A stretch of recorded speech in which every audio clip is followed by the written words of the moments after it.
Es una obligación que tenemos todos los mexicanos de contribuir al gasto público. Los bancos, el sistema financiero, informa al SAT todos los movimientos financieros que nosotros hacemos. Te puedes gastar el dinero cómodamente inscribiéndote en el SAT.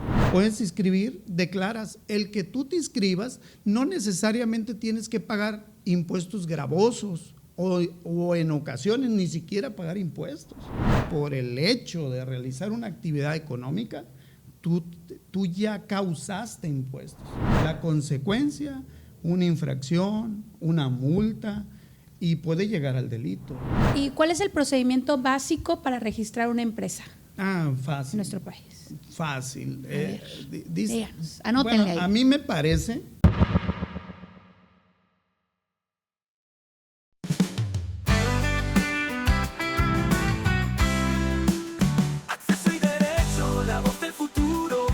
Justicia bajo un mismo muro, derechos al aire siempre. Bienvenidos al podcast Acceso y Derecho.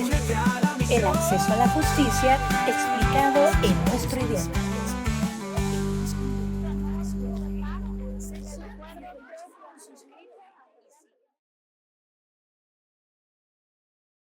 Hola, ¿qué tal? Bienvenidos a un episodio más de tu podcast Acceso y Derecho, el acceso a la justicia explicado en nuestro idioma.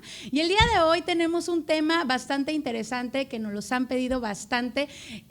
Lleva por título Aspectos legales que todo emprendedor debe conocer para iniciar su negocio. Sin duda, un tema bastante interesante y para ello tenemos un invitado muy especial que nos ayudará a desarrollar este tema tan interesante. Él es el doctor Francisco Valenzuela Orduño. Un aplauso para él. Gracias. Bienvenido, doctor, al podcast Acceso y Derecho. Y bueno, antes de ello me gustaría compartirles un poco, porque es una síntesis de la trayectoria profesional de nuestro invitado especial. Él es licenciado en Contaduría, es licenciado en Derecho, es maestro en Gestión y Desarrollo Empresarial y cuenta con un doctorado en Innovación y Administración de las Organizaciones. Además de ello, es asesor fiscal, contable y financiero con más de 20 años de experiencia, es catedrático de la Universidad Autónoma de Sinaloa y ha participado en múltiples publicaciones técnico-científicas en materia fiscal y financiera. Además,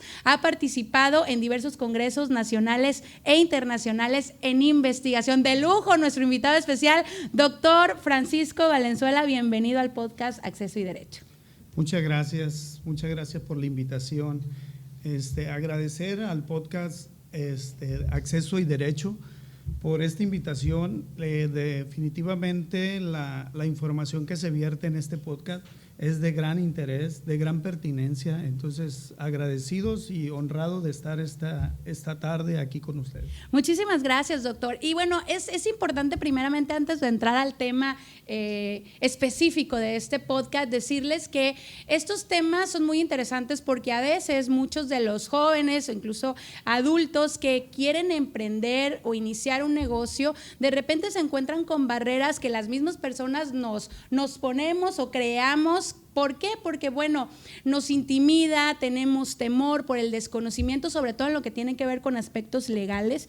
O bien, ahí tenemos alrededor de nosotros otra gente que con a lo mejor el motivo o con la idea de querernos aportar, pues lejos de ayudar, pues a veces nos crea más miedo, temor y nos arrepentimos. Pero entonces, doctor Francisco, ¿por qué es importante conocer los aspectos legales al momento de iniciar un negocio? Doctora, mire, desde esta perspectiva, siempre ha existido la obligación de contribuir nosotros, todos los mexicanos, así lo dice el artículo 31, fracción cuarta de la Constitución, nuestra Carta Magna. Es una obligación que tenemos todos los mexicanos de contribuir al gasto público. Mira, desde la época de Adam Smith, hablando de los principios que él establece, dos quedan por ahí dentro de esa fracción cuarta. Habla de la proporcionalidad y habla de la equidad. Aquí dice que todos debemos de pagar, equitativamente todos debemos de pagar contribuciones. Y la otra parte pues es de acuerdo a la proporción del ingreso o la renta, la ganancia que de alguna manera obtenemos por cualquier actividad de cualquier índole que nosotros tenemos, siempre y cuando pues considerándola dentro del Código de Comercio, en su artículo 75, habla de los 25 actos de comercio. O sea, ya lo que está fuera de ahí, estamos hablando de un delito, de actividades no consideradas como un acto de comercio.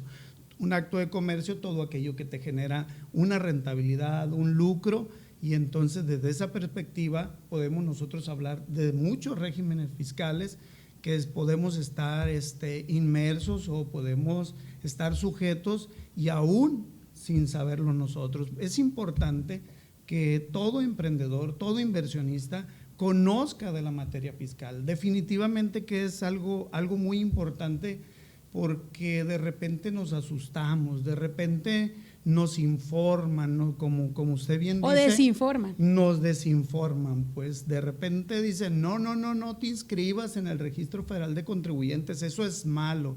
No, definitivamente que no es malo. Es importante conocer la normatividad. Y primero, nuestra Carta Magna dice que debemos de contribuir al gasto público para iniciar. Después nosotros hablamos del Código Fiscal de la Federación, en su artículo 2 del Código, en su fracción primera, habla de los impuestos exclusivamente, habla de 4 contribuciones, el artículo 2 del Código Fiscal de la Federación, pero exclusivamente la fracción primera habla de la situación jurídica o de hecho en la que tú te puedas encontrar o cualquiera de nosotros nos podamos encontrar. Entonces, sea un aspecto jurídico o sea un aspecto de hecho en el cual nosotros nos llevamos a cabo en la vida diaria. Por ejemplo, yo les doy clases a jóvenes, soy catedrático también de aquí de la Facultad de Derecho, como bien lo dice, y yo les digo a ellos, hasta el que vende chain, el que vende las empanadas, el que vende el Tupperware, creo que ya ya claudicó ahí, ¿no? Pero todo aquello informal deberían, a mi juicio, darle la formalidad, porque el tema, por ejemplo, que nosotros podemos abordar aquí es que los bancos, el sistema financiero, informa al SAT todos los movimientos financieros que nosotros hacemos. Entonces, te puedes gastar el dinero cómodamente inscribiéndote en el SAT, en el Registro Federal de Contribuyentes. Te puedes inscribir, declaras. El que tú te inscribas, no necesariamente tienes que pagar impuestos gravosos o en ocasiones ni siquiera pagar impuestos. Es la desinformación y el miedo a inscribirnos. Entonces, desde esa perspectiva, nosotros podemos encontrarnos en una situación omisa y por consecuencia, pues podemos tener infracciones, multas. Muy bien, ahorita vamos a ir desglosando todo eso y ahorita que decía de aquellos que venden chain, que por cierto fue un tema así que cobró controversia, mucha relevancia cuando empezaron a decir que ya, ¿no? Que también iban a tener, ¿no?, que pagar impuestos, porque así se decía de manera común, pero ahorita vamos a entrar a ese tema, ¿no? Ahorita quisiera preguntarle cuáles son los errores legales más comunes que cometen las y los emprendedores. La no observancia de la ley, por ejemplo, de las leyes fiscales. Es parte de esto mismo, el no observar, el no darle la seriedad a la inscripción, principalmente a la inscripción en el Registro Federal de Contribuyentes, es uno de los errores muy grandes. Te voy a platicar por qué. Mira, el tema aquí es que si tú te quieres gastar tu dinero, te tienes que andar cuidando para gastártelo, ¿sí? Porque no está registrado. Entonces, ¿cómo es que tú gastas? ¿Cómo es que tú consumes en el mercado? Si tú te quieres comprar una casa, tú te quieres comprar un terreno, tú te quieres comprar un automóvil, una motocicleta, lo que tú te quieras comprar, ¿de dónde provienen tus ingresos? Entonces, tú no te registraste, tú no estás declarando tus ingresos, no los estás enterando. Entonces, desde esa perspectiva, eres omiso. Eres un no contribuyente, pero eres un sujeto obligado, porque el artículo 2 en su fracción primera dice que por el hecho de realizar una actividad económica, tú ya causaste impuestos. Que no los hayas enterado, pues ya es tu problema. La consecuencia, una infracción, una multa, y puede llegar al delito también. Podemos hablar nosotros de la discrepancia fiscal en esa área. Por ejemplo, ¿cómo es que tú como una persona física vas a gastar más dinero de lo que tú obtienes de ingreso? Y entonces es fácil identificar para las autoridades por medio del sistema financiero cómo tú estás gastando algo que no estás declarando. Inmediatamente te pueden, ¿de acuerdo? Te pueden identificar y te pueden fincar responsabilidades. La discrepancia fiscal es un delito. Y bueno, para no ser de esta categoría de personas que no observan lo que dice la ley, explíquenos que entonces qué tipos de estructuras legales existen para emprender en México. Mira, todo emprendedor es importante que identifique cuál es el objeto, ¿de acuerdo? Hablamos de los elementos de las contribuciones. Hay sujeto, hay objeto, hay base, hay tasa, hay tarifa, hay época de pago. Aquí es importante el sujeto, estás hablando del contribuyente y estás hablando de la autoridad. Estás hablando de dos tipos de sujetos, activos y pasivos, entonces en materia fiscal. Y cuando hablamos del sujeto pasivo, que es el contribuyente, entonces ese sujeto se puede convertir en persona física o en persona moral desde la perspectiva obligado en el Registro Federal de Contribuyentes. Entonces, la persona física, estamos hablando de una persona con mayor de edad y con la capacidad jurídica que la ley le proporciona, ¿de acuerdo? Y la persona moral, estamos hablando de un tipo de sociedad.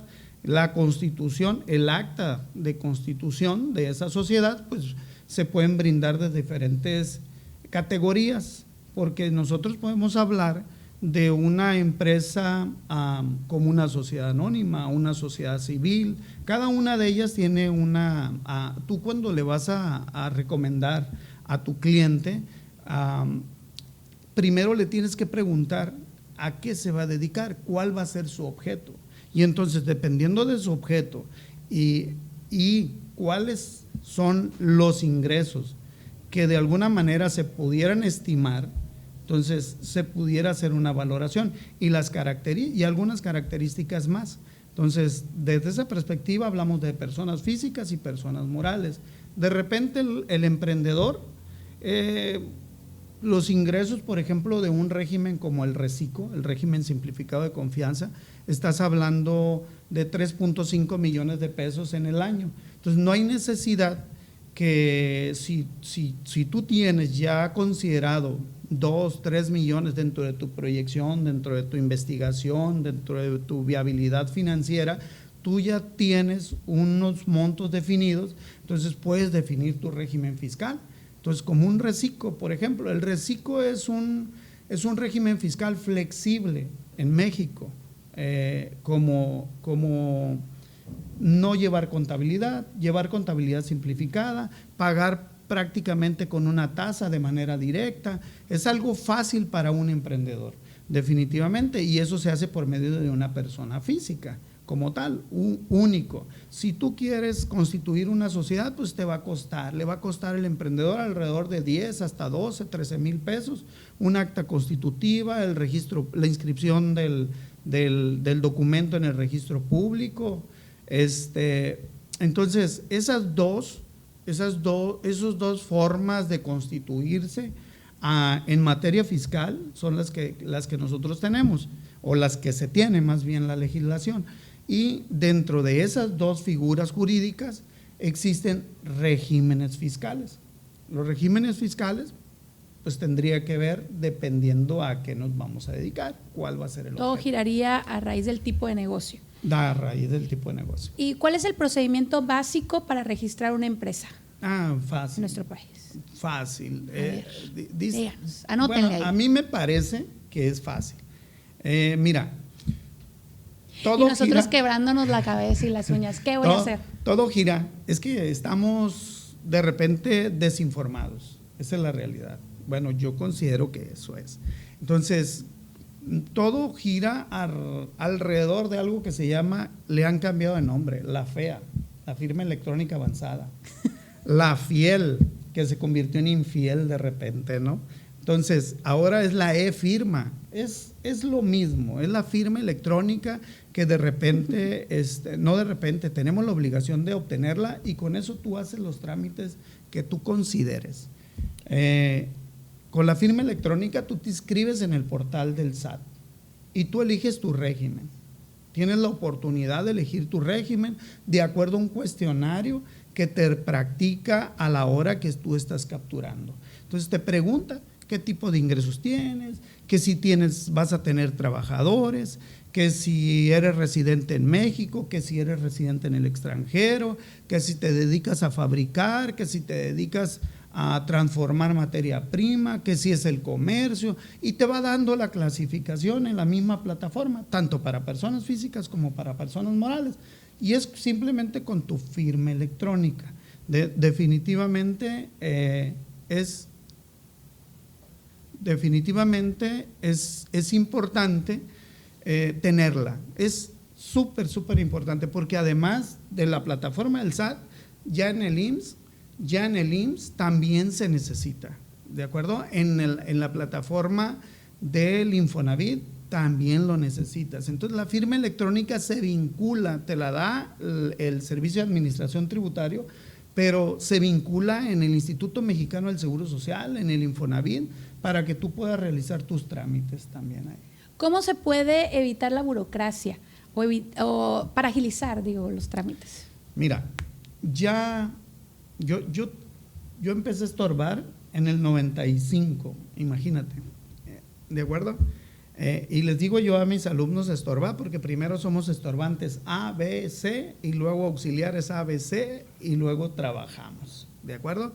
Entonces, desde que yo tengo razón en este ámbito laboral, han ido cambiando. Esto fue Acceso y Derecho.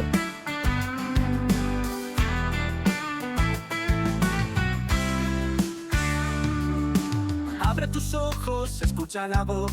Derechos humanos juntos en esta cruz. Ciencias jurídicas, buscamos la verdad. Acceso y derecho, la justicia en la comunidad. Expertos nos guían, compartiendo su saber. Acceso y derecho, la voz del futuro. Ciencia y justicia bajo un Suscríbete mismo muro. y síguenos en nuestras plataformas digitales. Este es el podcast, únete a la misión.